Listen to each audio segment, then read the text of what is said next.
I pledge allegiance to the flag of the United States of America and to the republic for which it stands, one nation, under God, indivisible, with liberty and justice for all. I can't believe we just remembered that. For you, did it feel culty? America. What does that make you think of? Baseball, Hollywood, and apples pie? Or things like guns and lack of public transit?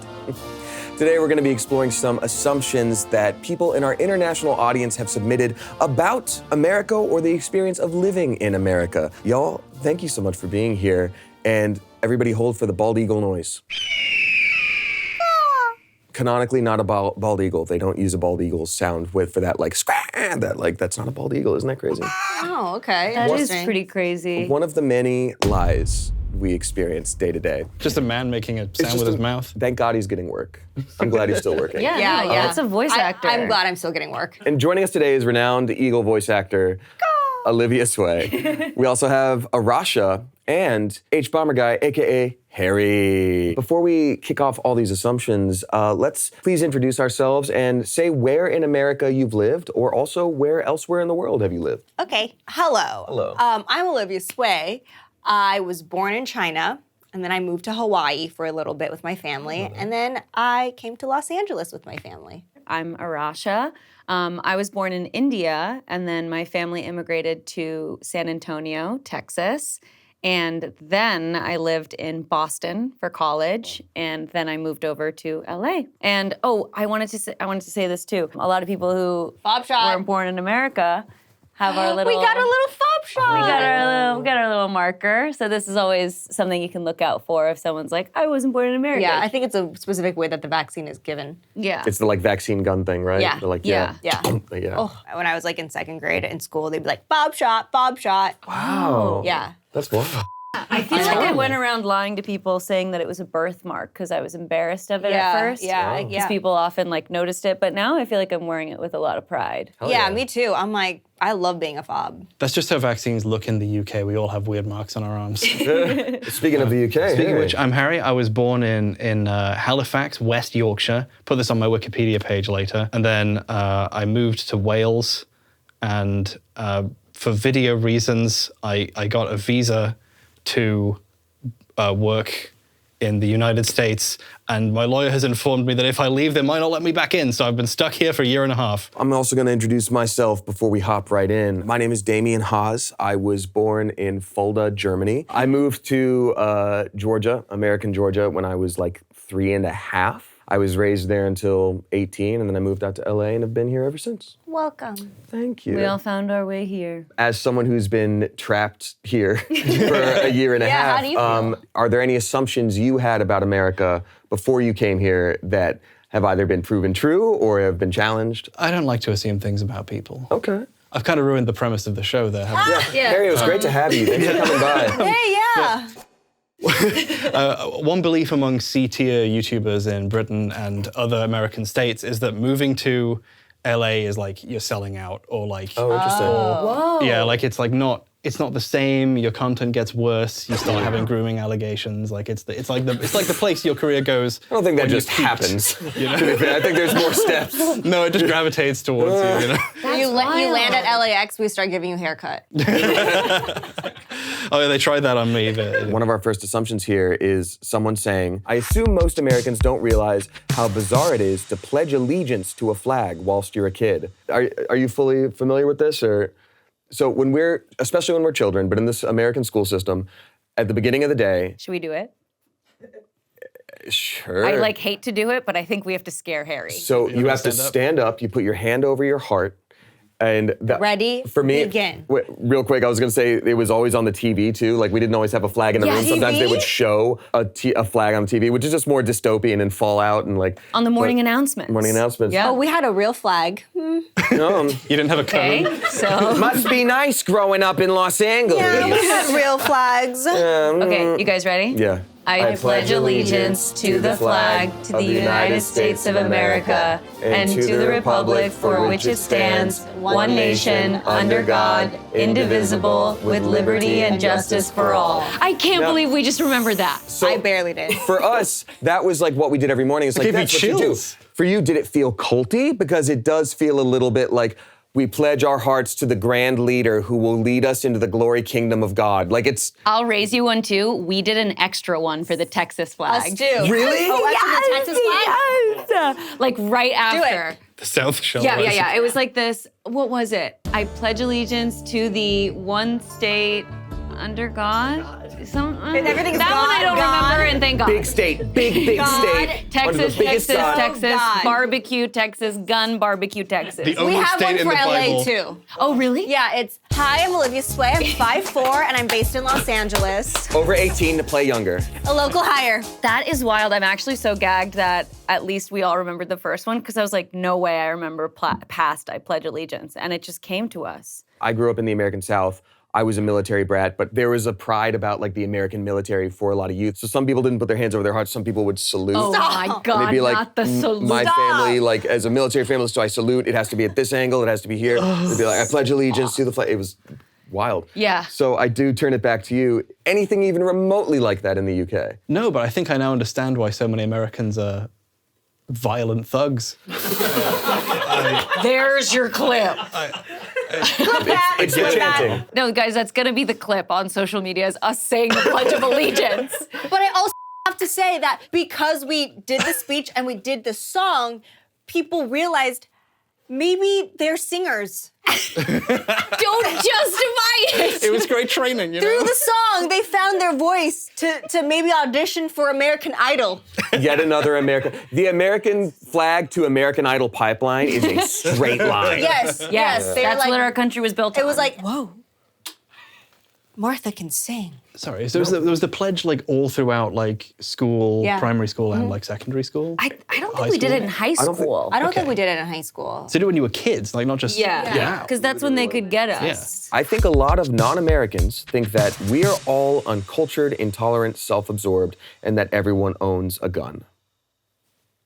It's the kind of thing where a negative experience can paint the whole group in a bad light. I think a lot of Americans do care and are curious and are, Yes. tolerant. But I think the ones that aren't are so loud, and it matters so much that they're not tolerant, and it matters so much that they are, uncultured or like unwilling to learn something new, that it does very much. Overpower all It the overpowers. It paints the whole experience. Yeah. Like statistically, like there's a lot of guns in America, but they're owned by quite a small percentage of people. Like it's a real Guns George situation where like the average amount of guns owned by a gun owner is like 30 or something. It's all me. Absurd. It's all Olivia. Yeah. All me. I own Every 3 single million gun. guns. Good old stockpile sway, they call her. Yep, yep, that's 'Cause me. They didn't pay you for the Bald Eagle gig. They No. just gave you a bunch of guns. I have a lot of them. Damien guns. And then you wait for those buyback programs, and you're like, I'm gonna get so much from this. Yeah, man. And then I go to the July 4th Toyota-thon and get a lot of Toyotas. I would hope that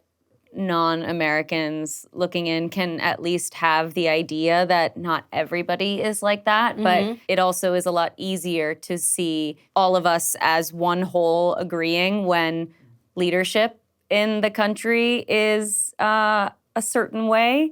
And it's hard not to feel like that is a representative of the constituency, and therefore everyone must have been a part of lifting that individual up.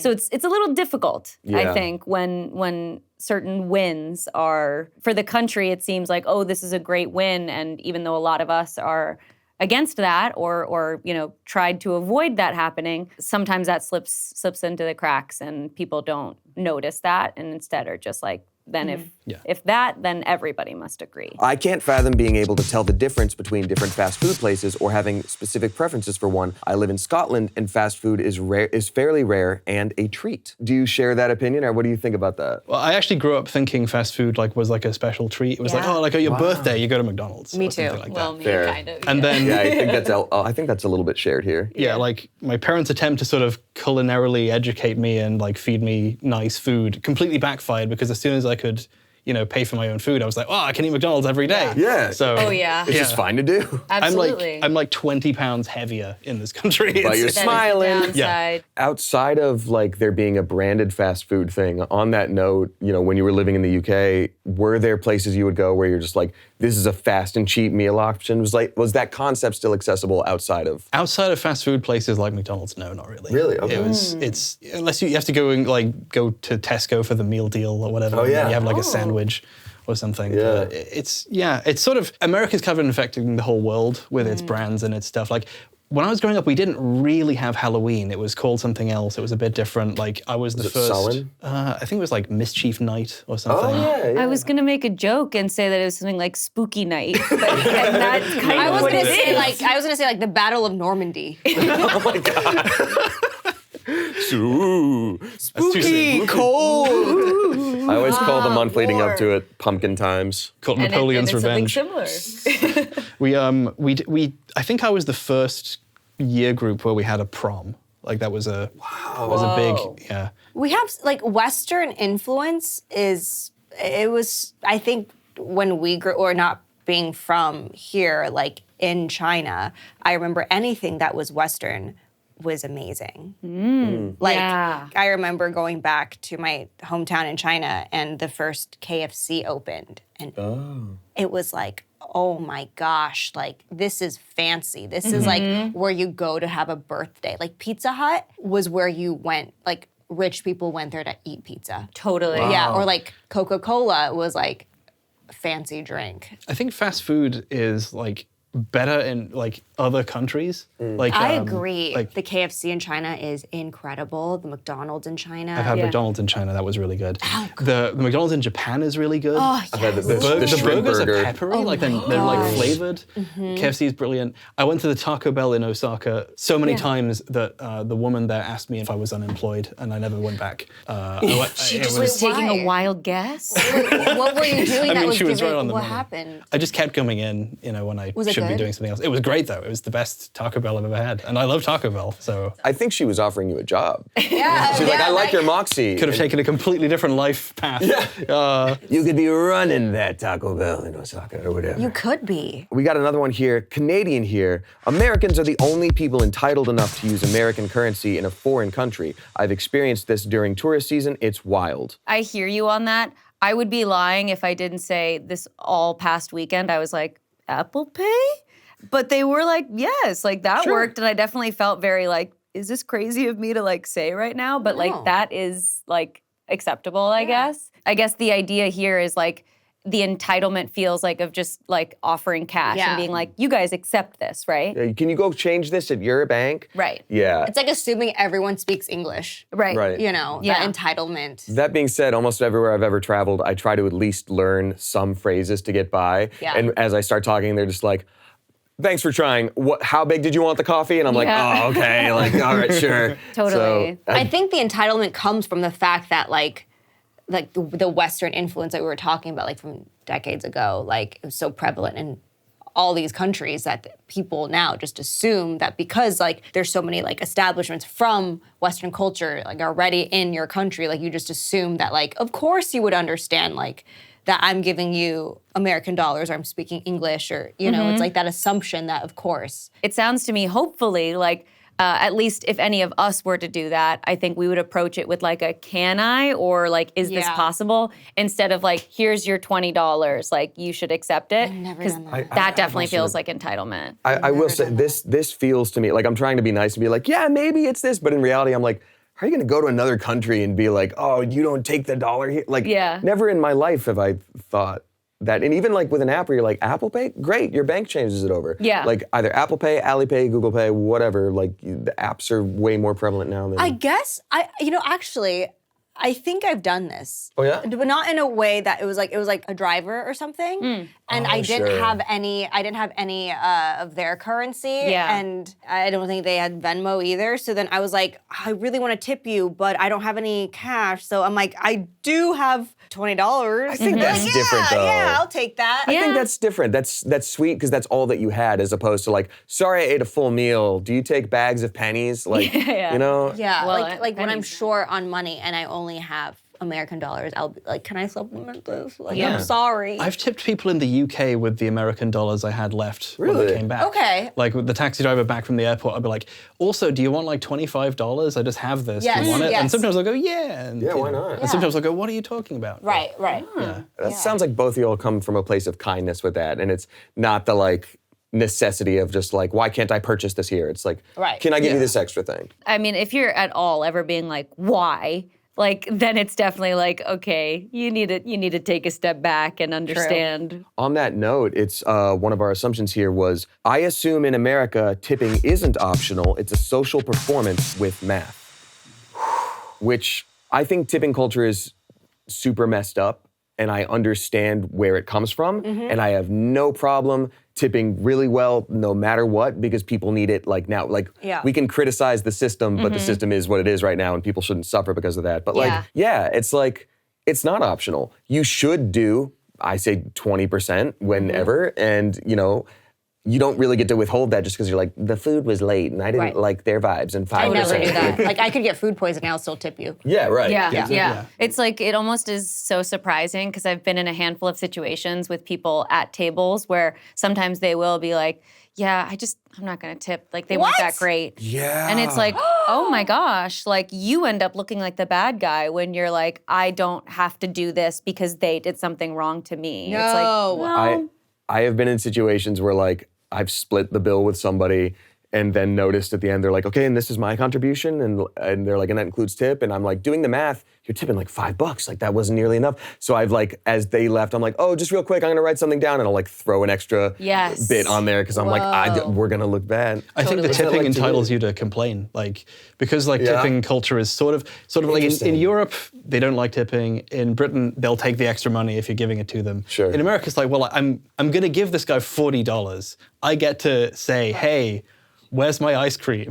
You know. Sure. So like maybe people feel entitled to be a bit more rude when they come to America because it's like, well, this even the numbers on the menu are wrong. It's gonna be this Yeah. different number. yeah. Yeah, in this- it's like a weird power position. I was gonna say, It's like, yeah. I'm the one that gets to dictate how much extra you make. Totally. So you have to perform in the way that I like, or like my food has to be a certain way that I like, you know? So I do think there is that aspect of like, it's like a different power dynamic. And it feels very icky in a way. It's this meal must please me. Yeah, yeah. And then like, whoever is serving you just feels like they're like almost like at your mercy of, you know, it's also like at the nail salon too. Yes. You know, it's like because you're at their mercy of their tips and like you have to like sort of put yourself smaller to get that extra money. Sure. And I Yes. think like in like the service industry, like food, nails, massage, like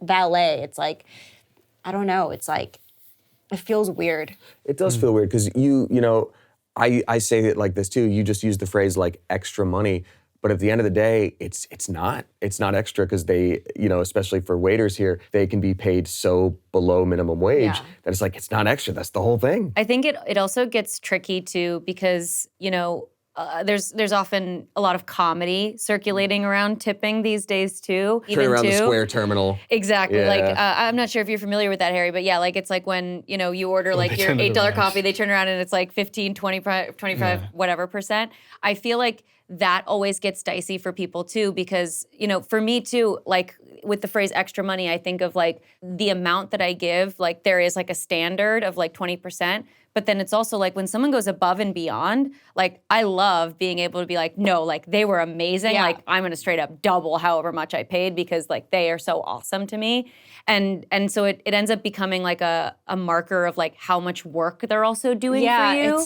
I'm the opposite. I hate imposing on people, even if it's their job to give me food for money. So so like being able to tip them a high amount is my excuse to be able to be like, okay, now I feel like I can order something with any kind of Guilt-free. specificity to it. Yeah. Because like first off, here's 25%. Now can I have oat milk? It's like Here's my doesn't- complicated order. Yeah. it doesn't feel Milk. fair if you're not Totally. doing Yeah. that. And at the nail salon specifically too, you're literally scrubbing my feet. I know, I like, know. Oh. I need to give you something, Yeah, please. yes. I'm Filipino. My assumptions about Americans is that you all ride the school bus, everyone has lockers in the school, y'all eat mashed potato or something and not rice, and you also like to eat green beans and steak. And then you ask your son, why aren't you touching your beans, honey? Is something wrong? This is a Disney Channel original movie, and I can understand why they think that's the opposite of my experience. Really? Yes, I didn't have a school bus. We didn't take the school bus. There was no lockers. We didn't have mashed potatoes, and we didn't have green beans and steak. So this is maybe Texas as well. I'd say there's maybe Georgia as well. Yeah. Wait, you guys had school buses and lockers? Well, I had to stop taking the school bus because kids were racist, but definitely had mashed potatoes. Anybody heard of country fried steak? Woo! Yeah, baby. That's how they hide the mystery meat. Oh, let me tell you, that shit's pink. Hey, yo! Like, you cut into that and you're like, oh no. What's the steak? Whatever animal's about to go extinct and they need to just finish it off. Are you serious? No, I'm kidding. Probably, actually. It's just like low quality ground It's beef, awful. probably. Really, Yeah. really bad. And then we had steak fingers on like Fridays, which was just the steak, but now it was split into 4. Still pink. Cows still notoriously fried? have hooves. Yep. Yeah. Fried stuff. Just, I don't. In my high school, you had to pay to have a locker, so I never had one of those. Oh, really? Oh. That's interesting. We had school buses. They weren't like a cool color or anything. They were just regular buses. Like but yellow? A They red. just were whatever was on the bus, you know, an Evian Okay. ad or something. So it's a normal like like city a bus that soul- you just take yeah, on it's the like way a to city school. bus. Yeah. So you have like cool yellow buses. It's cool. And like they all park in this big yard. You can drive past it. Yeah. It's like really beautiful. Did a lot of other kids opt to pay for the lockers? Yeah. Most kids had lockers, you know. And most kids, like people slightly richer than me, they had the Disney Channel, so they all understood American culture better than me. We didn't have lockers, but we had desks with like an open like shelf in it. Yeah. And mine was so f***ed up in there. Like there was like old stuff in there. Dude, I believe I was that like for you. cramming stuff in there. Yes. And then Yeah, I you would were. like get hungry. So then I would like hide my face and I'd just start eating in there. Like And no one knows what you're up to Yeah. because they can't see the food. they can't see the food. I'd be like texting in there. Oh, yeah. So many things went down in that little. We had the desk cubby Desk. situation, but then we did graduate to lockers in middle school, and they were definitely cool. There was almost like hierarchy with lockers because like people Yeah. would decorate their lockers, and for like if it was somebody's birthday, like all of their friends would decorate their locker and like make it all big. And obviously I didn't have a decorated locker, but you know I saw other kids have that, and that looked pretty cool. I'm so jealous. I can't Sorry, believe you Americans can still had have one, cubbies. Smosh lockers. No, it's fine. I'll pay for my locker now. On the note of the bus, we have another assumption here. As a non-American, non-walkable cities had to be explained to me because I assumed it meant cities were simply bigger, so walking from one end to another would simply take too long. I couldn't imagine the lack of pathways, crosswalks, trams, and buses, or that pathways would simply end without a continuation on another street. It's impossible to live in most of America if you can't/don't want to drive. How do Yeah. we feel about that? That's definitely Yeah. the case with LA. It is. It's- We don't walk. I mean, I walk in LA. I mean, like, I feel like in Texas, y'all probably didn't walk much. It's so No, big. probably not. Yeah, I think that's why I'm so okay with like driving in Yeah. California because Yeah. I was used to that in Texas, and especially like the size of the state too. You have to drive like 14 hours if you want to get out Yeah. of the state. And I've done it. Yeah, Oof. so it's pretty intense. So I feel like that's why it doesn't bother me too much, but I would say that that's definitely the case out here. I mean, we were talking about that a little bit before, where like if you don't have a vehicle, it's going to be largely inconvenient for you to get around, and that's simply, I think, on specific LA's public transit system. I think that's very much the case. I mean, growing up in Georgia, I know I would have to drive like a few miles to get to a walkable area. Like you'd get to a nice strip mall with a fountain and you can like hang out there, but you can't just like walk in your city. Even the place where I was raised, they had golf cart paths. It was like 90 something, I don't know, maybe like even more than that at this point, maybe like 200 miles of like golf cart paths where people could just use that for like bikes or literal golf carts to get around the city and see people. But even then, that's like, it's a vehicle. You're not gonna walk anywhere other than like another neighborhood. So yeah, it's city size, but it's also the fact that like cars are a big business and gasoline is a big business and they don't want a lot of public transit here. The suburban sprawl of the US is certainly a sight to behold. Yeah. Like the idea that like there's nothing except for other houses where people live and you need a car to escape, that's like a big surprise. So you wouldn't see anything like that in the UK. I'm in a pretty suburban area of Britain that's sort of near Wales, so it's pretty far out where there's not much going on. Far out. But it's still like a 2-minute walk to the nearest co-op and then like a 4-minute walk to another co-op because they built 2 co-ops next to me. Wow. And anywhere further, I can just get on my donkey and it's, I'll be there in like 20 minutes. Nice. You're like Borat. That's basically what Britain has become. Wow. Under Starmer must resign. Anyway. Not to be too political, but huge political statement.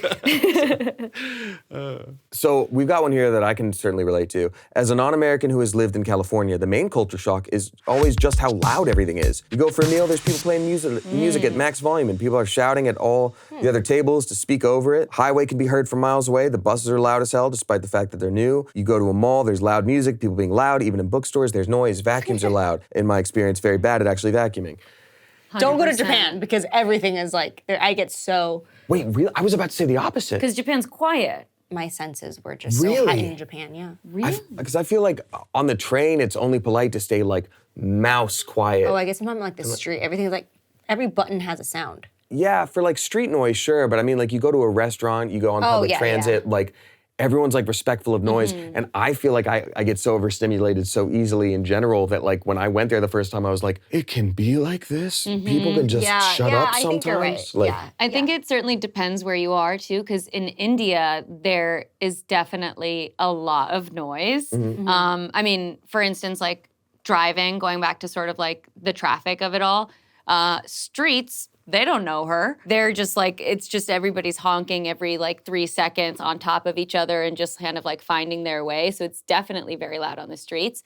But something specific as well is in movie theaters, there's often full conversations, discussions. People will take phone calls in the middle of movies. People will guess what the plot is, what's happening. Like it is full volume. Like I would lose my mind. an entire my discussion. God. I can't say that that's the case with every single theater, but when I've gone to India and when I go to see Bollywood movies in like sort of like culturally active theaters around in America that are playing those movies, every single time, all the Indian people, full like, they're just like, oh, she's gonna die. You know, and I'm like, this is so wild to me, but that's just custom. Like they, I guess, wouldn't know any better if that's the only thing that you've ever been exposed to. I think my brother was watching, I think he saw Endgame or something while my he was God. in India, and he was like, everybody was spoiling it. Like my everybody was God. just in the theater, and he was like, terrible movie experience. Like it all like got ruined for me because people were like, I just watched this. I'm watching it for the second time. And by the way, Iron Man. And he was like, no.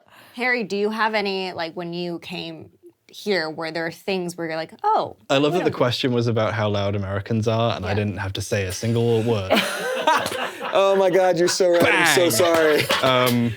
But to answer your question, I find like I love to talk. I love to hear myself talk. I do it all day for a living. But in America, I do sort of start to strain my voice because the volume is a little bit higher. Yeah. I mean, at least the toilet isn't screaming at you in America. That's more of a Japan thing. So it depends. Toilet's screaming at There's a me. gradation to it, but. But I know, I think it's What just did you 'cause- do to the Toto? They're usually so polite. What is that one scene?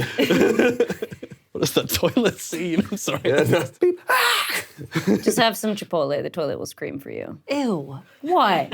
What? This is America. All right, so speaking of stinky toilet jokes, we got another assumption here. I assume that a lot of people avoid going to their doctor or a hospital until they're convinced that their issues are extremely serious. Yeah. Yeah. I mean, that's my experience for sure. What's it like what's healthcare like in the UK? Well, in the UK nowadays, you have to wait a long time usually for anything serious. It's not great, but it is there and it's free. We have private healthcare as an option, but it's nowhere near as expensive as it is here. Okay. So it's very different. And since I've been here, I've been like afraid to go to the doctor in case it turns out they charge me $150,000 or something. I don't know. I've been worried about but everything's a little bit different in a way I didn't expect. Like in Britain, you can just buy contact lenses. You can go on the internet and pay money and they send them to you. In America, you need a prescription. Yeah. Yeah. I'm on my last like 2-week contact lenses, and they've been in my eyes for like 4 months. You know, I just wash them very carefully because like I'd need to go to a doctor here to get the prescription to buy anymore. And Totally. I don't, They're I'm afraid you're scared gonna, that I like- go there and I find out how much it costs. The big, more shocking difference, which I'm sure you've all noticed as well, is the dentistry. That's a huge difference here. Oh, how so? Well, all your teeth work and like look nice, which is a cool Your teeth look good cool too. system. Well, I got very lucky. Yeah, the big thing is I noticed that it was a huge deal. Like in halfway through Breaking Bad, Bryan Cranston's teeth start looking really straight. And it's like, he got interesting. Invisalign because he could afford it because he wait, got on this really? big TV show. Yeah. It's wild. Yeah, his teeth straighten over the course of the show. Teeth It's super. is like really important here. It's like everyone got braces here. I was just about to say, yeah, did you guys both get braces? I did not I got get braces. I got braces. No? No braces. If you My had mom braces, got Invisalign later on. like My sister did too. one person per class got braces in the UK. What? At least in my experience. Why? They had to be really bad if you didn't need braces. You had to have like hit your head as a kid to get them. Like you have to have fallen on your face or something. Is it also a very expensive thing because of that over there? Is it like a major luxury? No, it's just we have a different attitude to it. interesting. And one of my big like experiences that I had was I have like a tooth that wears down because one tooth is slightly in the way and they just like naturally Sure. they like, wear into each other. And that's just the shape of my mouth. And I would worry about it and I would go to the dentist and ask like, should you do something about this? And he would say, what would the point be? If you put a cap on it, it'll wear down again. That's the shape of your face. And that's fine. It's not unhealthy. It's just how your face looks. Who cares? I thought, that's cool. And then he retired and an American dentist took his place. And the first time I sat in his chair, he was like, well, I can put a cap in there right away. We can make your teeth look really good, bro. That's not how he sounded at all. I wish he did. I think he did. In my brain, he did. But it's like there is a very different attitude to like the optics of teeth between countries, and that's always been something that stood out to me. I wonder interesting. if that draws a parallel to cosmetic surgery, like overall, just of like all the procedures and operations that maybe we in America are like, you need that, you have to do that, you should do that, or just making it more of like an acceptable conventional option versus elsewhere, like in the UK, it doesn't feel like that is maybe as... You think we're all ugly? No. Just say it one more time to the camera there. Just right down the barrel. Oh, I pledge allegiance. Growing up, like here, but then also going back to China all the time, having white skin was always such like a marketed thing. Yeah. Like there were commercials and you go to the mall, they have creams that were like specifically targeting your skin to look whiter. Wow. So yeah, it's interesting how, speaking of like cosmetic surgery and all of that, like you can get double eyelid surgery to make your eyes look bigger. Your nose can get taller, like filler for your cheeks to look more white. Yeah, Wow. that goes back to exactly what you were saying, right? Of like just like anything Western feels like what you're trying to reach for, Yeah. and that's why that's maybe offered, and that's certainly the case I think in India too. I mean, that's like a large sort of political stance as well of just like lighter skinned Indians versus darker skinned Indians. I mean, it's across so many cultures, but they're absolutely more like favored or they're like prettier if you're a lighter skinned Indian. Tying it to healthcare as well, I actually think it's kind of different, at least in my experience in India. When I visited as well, I had gotten food poisoning and the doctors were like, you might need surgery. You might, we have to keep you here for a few days. Actually, you're going to have to be here overnight. And, we've called your family. We've alerted the officials. Like, it was very like, they acted like I was going to die. It's different. I think it wasn't as lax or, carefree. They were very much like, you are not okay, and we are going to keep you at the doctors, and we're going to treat this like this is incredibly serious. Yeah. And I don't know if it was tied to like them wanting to get more money, and that's why they were like stay a few nights. I'm not too sure about it because I was pretty young, but I had to bring it up at least just in the contrast of how healthcare was treated. Another assumption here, as a teacher of English as a foreign language, I think a lot of Americans assume that people around the world learn English because they want to move to the US or they want to speak to Americans, when that's very rarely the case, in fact. Yeah, I think that I don't think everyone would want to move to America. Like, I feel like my experiences with that is only like English as a second language being taught here, like inside of my community for immigrants, refugees, like people that genuinely are living here and needing to learn the language. Sure. But that's news to me to like make that assumption. It feels like a superiority thing to be like, oh, you probably want to come to my country to talk to me.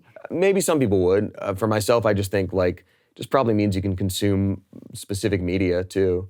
Like if something is a popular American show or even English show in the UK or anywhere else, like, yeah, that's fun to watch. I've heard many people like watch Friends to learn English or like to learn like English. That's funny. Yeah. That's interesting. I also just like, as so many people are learning English, but I feel like a lot of, because where I grew up, where I was born, I was born in a very, very small little province in China, and we have our own dialect. And it almost feels like everyone's trying to learn the Mandarin and the universal languages. They're forgetting like our dialect, and that's going extinct, which is kind of sad. That is sad. Not kind of sad, very sad. Yeah. And I feel like in China, there's hundreds and hundreds of dialects that are going to be extinct one day because no one's trying to learn that. Everyone's trying to learn English. I was going to say, actually, a specific pet peeve of mine is that a lot of like English as a second language is taught, specifically American English.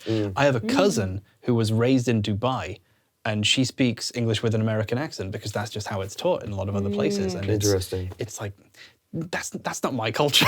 Sure. But like my mom learned like English, like from the UK. Like, yeah. That's like what my grandmother learned. Yeah, they all have sort of like a British accent or English accent. I don't know if that was like in India or... Yeah, I mean, definitely like, I don't know that I would call it a dialect, but there's definitely like, obviously with the whole colonization and everything, it's, that thing.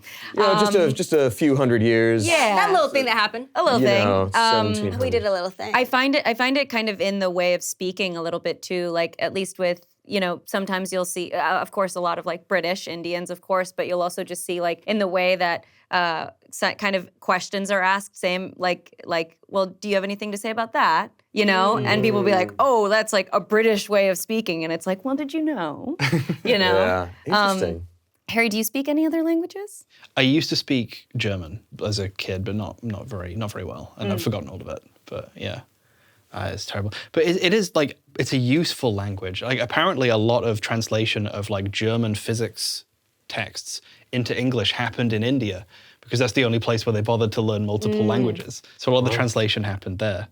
And there's stories of people writing to Einstein in English from India because that was the language that he could kind of read. I don't know, I don't know that much about it, but like it's really useful outside of having to talk to Americans, which is probably the least useful aspect because they don't speak English very well. So what would the point be? I can ask for directions and stuff. Like I can get by. I can ask where the toilet is in American English. Where is the toilet? Yeah. Toilet. You just need to go. And then we've got finally here, my assumption is that Americans don't realize how Americanized the rest of the world is, especially Europe. Most of us know more about the USA than you know about other countries because we've been watching your movies and shows for decades at this point. It's the same with food. We have a lot of the same brands and restaurants that you guys have. That doesn't sound like a brag. That sounds like horrible. Oh, we know so much about your culture. In fact, we're drowning in it and we've lost our own identity. Oh, great. I'm so happy for you. We're sorry. I'm so happy for you down there in Denmark. I feel like it started as like, my assumption is this. In fact, we know more about this and we have food too. I'm like, damn. As I read more and more, I'm like, okay, yeah, we believe you. Yeah. I would like a bit less American culture in my English culture, please. Just like keep them separate at least. Like, sure. I don't want everything to be Americanized, I love it here, but I like it here. Yeah. That's the specialty, is that it's here. You can get venti-sized coffee here. An American word like venti. Like an American word like venti. You get it here. Which means They don't call 20. it that. They don't call it that yes. in Italy. Or peanut M&Ms. Peanut M&Ms, yeah. I think it's a little bit hard in this day and age with so much accessibility to other locations and cultures through the internet that like in a time of accessibility of other cultures, there's any way to keep things like, well, this is specifically American without it being like, you're not allowed to do this or that. You know what I mean? Like, it's a tough thing where you can sort of look at it and be like, things are different and changing, but there's not like anything to be done about it that I would be okay with. How do things not blend together a little bit when we have so much, and even like something like YouTube, watching you as a person from the UK, or even like people watching like Peppa Pig. Like apparently there are kids here in America that are starting to speak with a little bit of a British affectation because they've watched Peppa Pig. And it's like, yeah, how do you not, Well, that was kind of me ruining the question. The question was really about how, we understand America better than Americans because... Oh, sure. But like, I'm not sure if that's I a wasn't great like thing. shaming you like, yeah, No, well actually I that's my like fault. blending I cultures. turned that into a well, actually it sucks that happened. But it's, I think because America is a nation composed of immigrants. Like it's... Under God, indivisible. Yeah. You can't even divide it. It's indivisible. It was built by God for immigrants. And in that sense, it is a universalist country. It is a mixture of all of these things. Right. And when it's funny, like when Squid Game got popular, a lot of people learned a little bit about another culture, and like, wasn't that kind of cool? Yeah. Like, doesn't it go both ways in a way that's interesting? Like, I don't know. I think so. I think sometimes it's often mishandled in America. I would agree with that. When we become, influenced by other cultures, then a lot of the times we get that appropriation over appreciation, right? Again, it's not all across the board, but sometimes it is like, oh, I see what you're trying to do here, but that's not coming off the way that you think it is. Yeah. Travel is sort of the answer, and being curious to other people's cultures. I think you can watch it on TV, you can talk about it, but unless you like go there and you experience it for yourself, you would never really know. And yeah, I think now that I'm like a little bit older, I'm like, travel is nice. I get to really, really experience it firsthand. And a lot of culture is like fake anyway. Like I'm a British person, and sure I can lament the death of my culture or whatever, but what was my culture? It was eating fish and chips and being a little bit racist. That was all it was. Like I'm happy to lose that actually. It doesn't really matter that much. And I think there's a danger in... I think there's a danger in over-identifying with your imagined, true, pure culture. I think there's something kind of fascist about that. Yeah. Okay, we got some rapid-fire assumptions here. I'm Austrian, and I assume that a lot of Americans don't know the difference between Australia and Austria. 2 letters, baby. We know the difference. I mean, I know the difference. We know the difference. Do but you, Harry? I do, yeah. Okay, good. I assume that a solid 40% of Americans couldn't name the 7 continents. Asia. Africa, North, South America, Europe, Australia. Oh, sorry, I should let you help. You go for it. Arkansas. Oh, There you go. Antarkansas. Arkansas. Last assumption, what the hell? I'm glad Damien is in this video. He will do great apologizing on our American behalf. definitely not that one. He did not do that. No. I'm going to apologize on my own behalf if I said anything off kilter. Wait, is that actually the assumption? Yeah, it says it right there. They know you so well. I'm an anxious Well, bean. now's your chance. Go ahead and apologize. I'm sorry. Well, folks, time to wrap this thing up. What did we all learn? Harry, what did you learn? Well, they say you go on a Smosh show twice in your career, you know, once on the way up. Anyway, it's been great being back. Well, I feel like I learned a lot too. Y'all, this has been fantastic. Thank you so much for joining us. I really appreciate you. And I assume that you're going to have a great day. Have a good day. Goodbye. Good day now. Bye. Cheerio. Cheers. Sorry, is that offensive? Oh, was it offensive? No, I'm sorry. We've done so much to the world. I can live with that.